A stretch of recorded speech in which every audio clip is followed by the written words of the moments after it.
This is Fred Campos, owner of DFW Website Designers.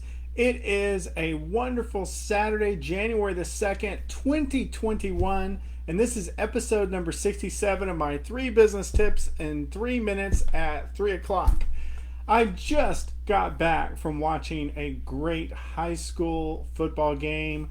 My Trinity Trojans, for those of you that don't know, I serve on a school board. One of our high schools is Trinity High School. Our Trinity Trojans just lost probably an hour ago to the South Lake Carroll team and the district, 6A semi-quarterfinals. And I know that sounds interesting, but what does it mean to me as a nerd? I really haven't gotten into football in the 6 years I've been on the school board, five plus years been on the school board. But this last year, I really started paying attention, really started digging in, really started following the team, and I am for the first time ever a bit sad that my team lost. So I'm 50 years old. I finally get sports. I'm not here today to talk to you about that. I'm just sharing a little bit about my life, but there is an element of it about that I do want to talk about in our 3 at 3, and that is that most of these wins have occurred through a word we're going to talk about here in a second. But let's go into our first word. Our first tip today, business people, is number 1: ask for help. As we start 2021, I realize as I study successful businesses that most of them do not arrive or are successful all alone. You as a business owner, don't be afraid to ask for help. Ask other business people, ask a business coach, reach out to other people in your business and even alongside your business because they can be very helpful for you. Number 2, and that is transparency. This is a tough road. Running and working and building a small business is tough. Be transparent with your fellow employees. Sometimes when they know the truth, we as business owners like to hide everything. Everything's okay, then all of a sudden we have to deal with layoffs or something happens.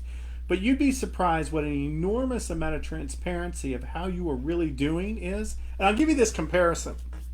There isn't a great story, or we don't follow, even in movies, we don't follow everybody that just wakes up one day and is successful. We actually like movies in the struggle of knowing the struggle. Think about reality television. As crazy as that is, we don't go for the person that just has it made. We are cheering for the underdog. And life is a lot about being the underdog. So be transparent with your staff, be transparent with your friends, and go back to point number 1. Sometimes ask for help. And point number 3 has everything to do with the story I was telling you about Trinity. And that is perseverance. This is more of a journey. The one cool thing about high school sports, high school football, is that these kids grow up, they persevere, and sometimes they win, and sometimes they lose. And in business, you are going to deal with the same thing. And part of life is the journey, and to be successful in that, you have to persevere.